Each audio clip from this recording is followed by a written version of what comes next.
Hello friends, स्वागत है आपका गाइड में। दोस्तों, आज मैं आपको एक खतरनाक स्कैम के बारे में बताने वाला हूं जो आजकल होना शुरू हो गया है और ये आपके साथ भी हो सकता है।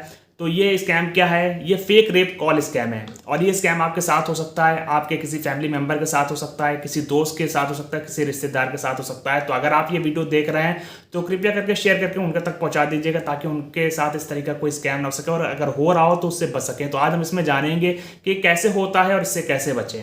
तो दोस्तों, अभी हाल ही में एक लड़की के साथ इस तरीक़ा से स्कैम करने की कोशिश करी गई। अगर आपने वीडियो देखा हो तो उसमें भी यही काम किया गया था। तो ये फेक रेप कॉल स्कैम है क्या?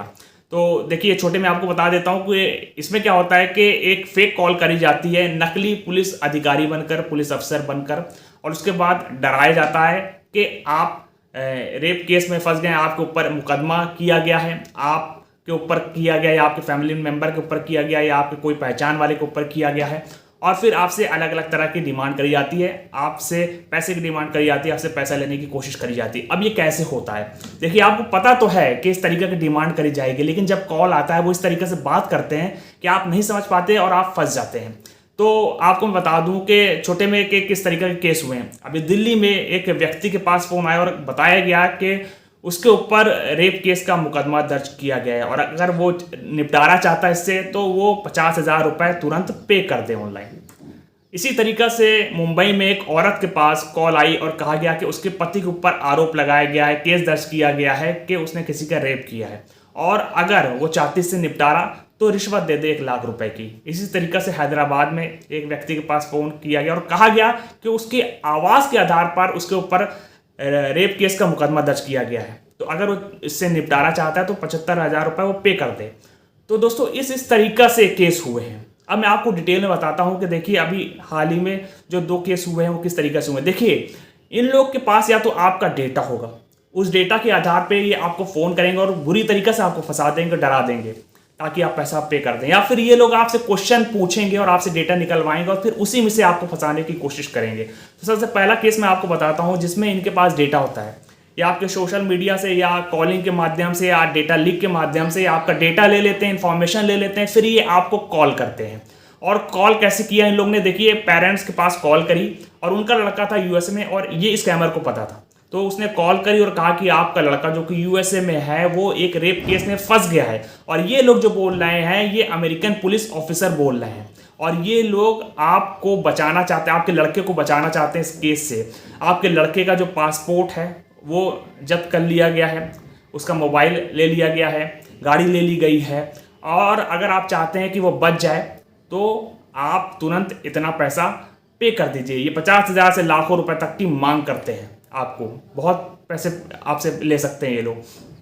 तो पेरेंट्स को जब फ़ोन आया तो वो डर गए, भाई उनका लड़का बाहर है और जानते हैं बाहर कोई ज़्यादातर कोई रिश्तेदार होता नहीं है, तो वो डर गए कि ऐसा कैसे हो गया।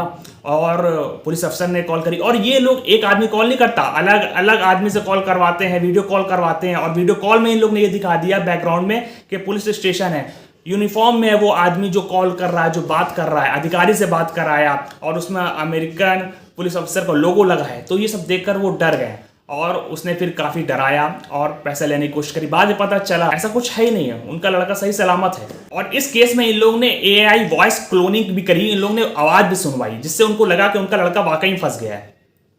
तो इस तरीके से फंसा सकते हैं। अब दूसरा केस सुनिए। देखिए, अगर इनके पास आपका डेटा नहीं है तो ये लोग आपको फ़ोन करेंगे और जब फ़ोन करेंगे आप देखेंगे कि प्रोफाइल पिक्चर में पुलिस अफसर की फ़ोटो लगी रहेगी, यूनिफॉर्म में रहेगा वो आदमी और वो कॉल पे कहेगा कि ऐसा है, आप कौन हैं, कहाँ रहते हैं, आपके कितने लड़के हैं, क्या करते हैं। क्या हुआ कि एक लेडी के मोबाइल फ़ोन आया, उनकी लड़की ने उठाया और उसके बाद उस इंसान ने जिसने फ़ोन किया जो कि स्कैमर था, उसने कहा कि आप कहाँ रहती हैं, आपके कितने लड़के हैं, क्या करते हैं, और फिर उसके बाद कहता है कि ये आपका लड़का का नाम है, तो आपका लड़का रेप केस में फंस गया अपने दोस्तों के साथ। और उस कॉल पे ये भी बोला गया कि वो सदर बाजार दिल्ली पुलिस स्टेशन से बोल रहा है ताकि ये बताया जा सके कि वो सही पुलिस ऑफिसर है। उसके बाद उसने किसी और को फ़ोन दे दिया, फिर जिसने बात करी वो बताया कि वो पुलिस अधिकारी है और आपका लड़का फंस गया है दोस्तों के साथ।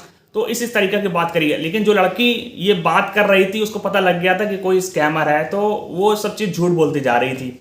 ताकि कोई चीज़ सच ना बताए। अब देखिए ये जो केस है इसमें अगर कोई और होता तो वो डर जाता, वो सोचता ये पुलिस अधिकारी का फ़ोन आ रहा है तो सही कह रहा है, तो इस चक्कर में लोग डर के मारे गलत स्टेप लेते हैं, पैसा दे देते हैं। तो सबसे पहले अगर कोई फ़ोन आता है तो आप घबराइए नहीं, क्योंकि क्या होता है कि जब इस तरीके के फ़ोन आते हैं तो लोग डर जाते हैं, तो सीधे हैं, शरीफ लोग हैं, वो डर जाते हैं, पुलिस का नाम सुनकर ही, उनकी कॉल सुनकर ही डर जाते हैं, और डरने की वजह से वो गलत काम कर देते हैं, वो पैसा दे देते हैं और फिर लूट जाते हैं। तो ये चीज़ आपको एकदम नहीं करना। अगर आप कोई भी कॉल आपको आती है तो आपको डरना नहीं है। सबसे पहले आपको वेरीफाई करना है कि ये कॉल पुलिस ऑफिसर की है कि नहीं, उसका नाम पूछिए, वो किस स्टेशन से बोल रहा है ये पूछिए। देखिए अगर प्रोफाइल पिक्चर में कोई पुलिस अफसर की फोटो यूनिफॉर्म में लगी है और आपसे पैसा मांग रहा है तो वो स्कैमर है, आपको तुरंत कॉल कट कर देनी है। तो ये आपको ध्यान में रखना है, क्योंकि बहुत से लोग डर के ये सब चीज़ पूछते नहीं और वो अपनी बातें बताने लगते हैं। कोई भी आपसे इन्फॉर्मेशन ले रहा है आपको नहीं बताना, और बताना भी तो है तो गलत इन्फॉर्मेशन बतानी है, क्योंकि आप नहीं जानते कि वो इंसान जो हमसे ये सब इन्फॉर्मेशन ले रहा है वो स्कैमर है कि नहीं है।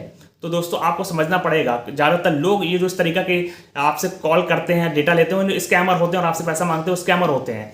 तो अब आपको क्या करना है, अगर वो बताता है कि स्टेशन से बोलना है तो उस स्टेशन में आप जाकर फ़ोन करिए और पता करिए ऐसा कोई केस दर्ज है कि नहीं आपके नाम पे, या आपको कोई फेक कॉल करी गई है। तो ये आपको समझना होगा। अगर आपसे पैसा मांग रहा तो आपको पैसा कतई नहीं देना है ऑनलाइन, चाहे वो जो भी आपके बारे में बताए, कोई इमरजेंसी बताए या कोई केस दर्ज हो गया है या आप जेल में पकड़े जाएंगे, आपको डर के मारे कोई भी पैसा नहीं देना है। आपको साइबर क्राइम पोर्टल पे कंप्लेन करनी है। आपको अगर पता लग गया है कि ये कोई रॉन्ग नंबर है तो आप चक्सू पोर्टल पे रिपोर्ट करें। अगर आपके साथ फ्रॉड हो गया है तो आप साइबर क्राइम पोर्टल पे रिपोर्ट करें। और अगर इन लोग ने बताया कि आप रेप केस में फंस गए, आपका कोई फैमिली मेंबर फंस गया, आपका कोई दोस्त फंस गया, आपका कोई रिश्तेदार फंस गया है, तो उसको कॉल करके तुरंत पूछिए। ये नहीं कि खुद डिसीजन लेने लगे और आप वहां निपटारा करने लगे, लो पैसा ले लो, ये सही कर दो, ये केस से निकाल दो उसको, या इस केस को दबा दो। सबसे पहली बात तो ये एक जुर्म है किसी को रिश्वत देना, तो ये आपको करना ही नहीं है पहली बात।